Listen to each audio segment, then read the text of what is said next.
সরকার কি করছে 2400 জনের, 2400 জনের জন্য তো করছে, ভাতার ব্যবস্থা করছে, তাদের চাকরির নিশ্চয়তা দিচ্ছে, তাদের পরিবারের ভরণ পোষণের নিশ্চয়তা দিচ্ছে। সে বিল তো তারা সরকার নিয়ে আসছেন এবং সেই বিল তো সংসদে পাশ হয়েছে। আচ্ছা রবি ভাই, 24-এ যারা আন্দোলন করেছিল তারা কি সরকারি ভাতা, চাকরি বা ফ্যামিলির পুনর্বাসনের জন্য আন্দোলন করেছিল, নাকি রাষ্ট্র সংস্কার, নতুন একটা বাংলাদেশ বিনির্মাণের জন্য আন্দোলন করেছে? না না না, পেটে ভাত না থাকলে কোনো আন্দোলন হয় না, এত কথা কয় না। আল্লাহ নিজে কইছেন আগে খায়া আন্দোলনটা তাহলে যারা আন্দোলন করেছে তারা কি ভাতার জন্য আন্দোলন করেছে? তারা কি সংস্কারের জন্য? কিসের সংস্কার? কিসের সংস্কার বলেন না আপনি?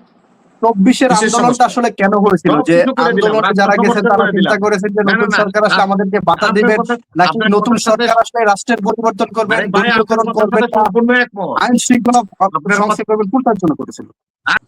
বাতিল যে কথাটা বললেন আপনারা, কিসের বাতিল? বাতিল শব্দের অর্থ কি?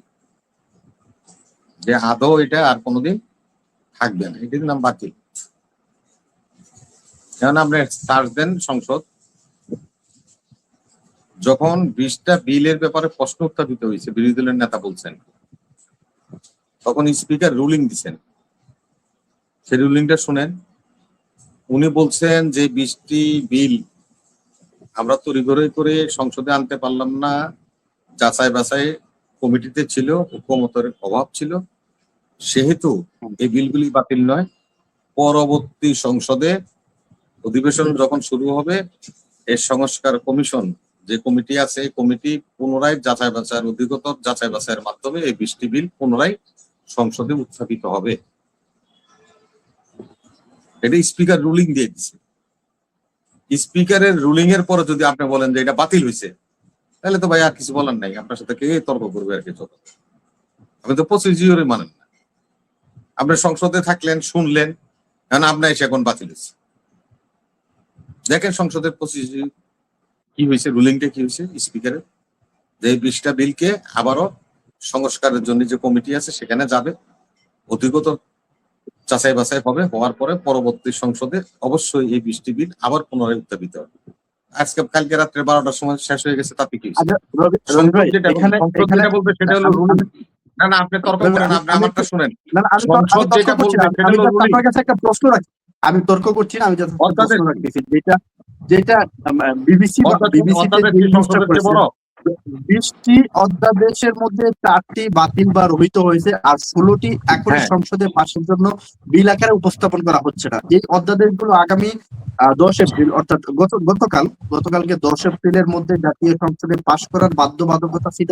নিয়ম অনুযায়ী এই সময়ের মধ্যে পাশ না হলে সেগুলোর আর কার্যকারিতা থাকবে না। যদি 10 এপ্রিলের ভিতরে পাশ না হয়, সেগুলোর কার্যকারিতা আর থাকবে না। আপনি যদি সামনে সংসদে আলোচনা করেন, অলরেডি বাতিল হয়ে গেছে। আপনার অধ্যাদেশ অনুযায়ী, ভাই আপনার এই অধ্যাদেশ কোথায় দাঁড় করাবে? সংসদে আসবে তো নাকি? সংসদ বড় না অধ্যাদেশ বড়? সংসদ বলতেছে যে আমরা এটা অধিকতর যাচাই বাছাই করার জন্য এই বিলগুলিকে আমরা এখন রেখে দিলাম, পরবর্তী গঠন করা হয়েছে, সেই কমিটি আরো অধিকতর তদন্তের মাধ্যমে পুনরায় সংসদে উপস্থাপন করা হবে। এই তো স্পিকার রুলিং দিছে, দেখেন রুলিংটা দেখেন, আজিজ ভাই তো ছিল। এটা বিরোধী দলের নেতা যখন প্রশ্নটা উত্থাপন করছে, তখন বিরোধী দলের নেতাকে উনি বলছেন যে আপনাকে এখানে ওরিড হওয়ার কিছু নেই, আমরা এই বিলগুলিকে আরো অধিকতর, আপনাদের যে কমিটি আছে সেখানে যাচাই বাছাই করবেন, যদি কোনো ত্রুটি থাকে সেগুলি সংশোধন করে পরবর্তী অধিবেশনের প্রথম দিনই এই বিলগুলিকে আবারও পুনরায় উত্থাপন করা। তো সংসদ রুলিং দিলে সেটা তো আইনে পরিণত হয়। আপনার অধ্যাদেশের কোনো দরকার নেই তো, অধ্যাদেশে কি লেখা ছিল 12টা 1 মিনিটে শেষ হয়ে যাবে, সবকিছু শেষ, কিন্তু সংসদে তো এগুলি আসবে। তো সংসদ যদি বলে যে না এটা শেষ হয় নাই, আমি আরো 1 মাস পরে করবো, অসুবিধা আছে কোনো?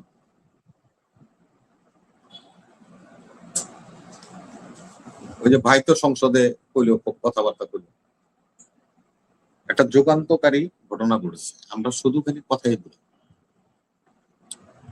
সেটা হলো আমাদের যারা 1400 যোদ্ধা প্রাণ দিছে, প্রায় 20-25 হাজার যোদ্ধা এখন পুঙ্গত্ব বরণ করেছেন।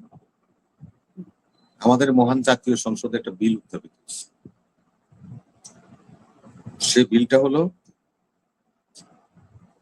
24-এ আহত এবং নিহত এবং আহতদের জন্য এই বিলটা উত্থাপিত হয়েছে, তাদেরকে রাষ্ট্রীয় মর্যাদা দেওয়া হয়েছে এবং তারা সরকারের কাছ থেকে প্রয়োজন অনুযায়ী দান অনুদান পাবে এই সমস্ত পরিবার, যেটা শহীদ রাষ্ট্রপতি জিয়াউর রহমান 1979 সালে করেছিলেন।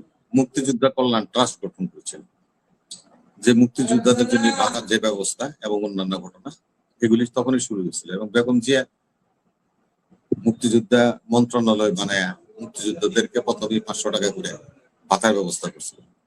ঠিক এই আলোকেই এখন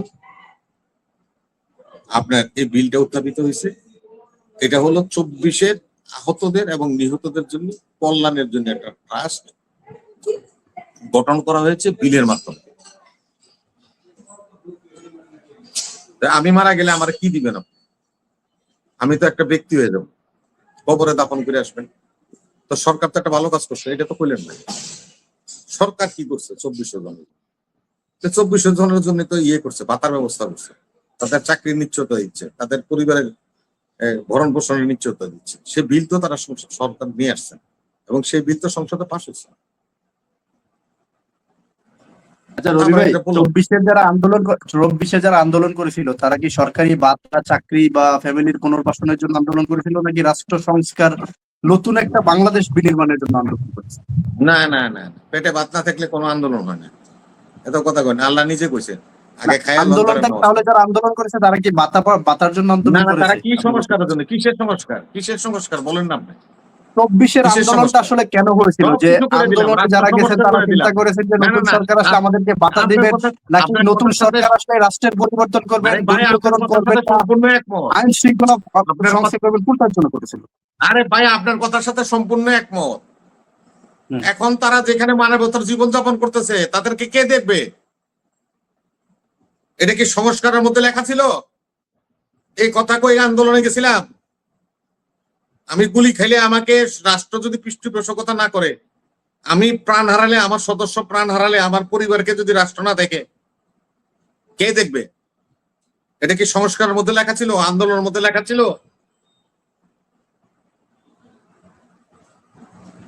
তাহলে আজকে পুঙ্গুরা কেন যমুনা ঘেরাও করে, জায়গা জায়গায় মিছিল করে, কেন করে? এটা কি তাহলে তাদেরকে বলেন যে মিয়া তুমি যে গুলি খাইছো, তোমার পাও গেছে, চোখ গেছে, হাত গেছে, তুমি কি এই কথা কইয়া কি রাস্তায় নামছিলে যে আমারে তুমি পুনর্বাসন করতে হবে? তুমি তো সংস্কারে লেগে গেছিলা, সংস্কারের লেগে তুমি অতএব সংস্কার করছো, তুমি বিদ, এখন তুমি তোমার পাও থাকুক না থাকুক এটা তোমার ব্যাপার, বলে দেন। সেই সংস্কারটা কি হয়েছে? বর্তমান সরকার কি সেই সংস্কারটা করেছেন? আরে ভাই, উনি তো জাহাঙ্গীর সাহেব বললো, আরে জাহাঙ্গীর সাহেব তো বললো 98টা বিল, 88টা বিল অক্ষত অবস্থায় সংস্কারের জন্য যে কমিটি হয়েছে সে কমিটি 88টা বিলকে প্রাধান্য দিছে। 88 বিল এট এ টাইম 1 ঘন্টার মতো পাশ করে চলে গেছে।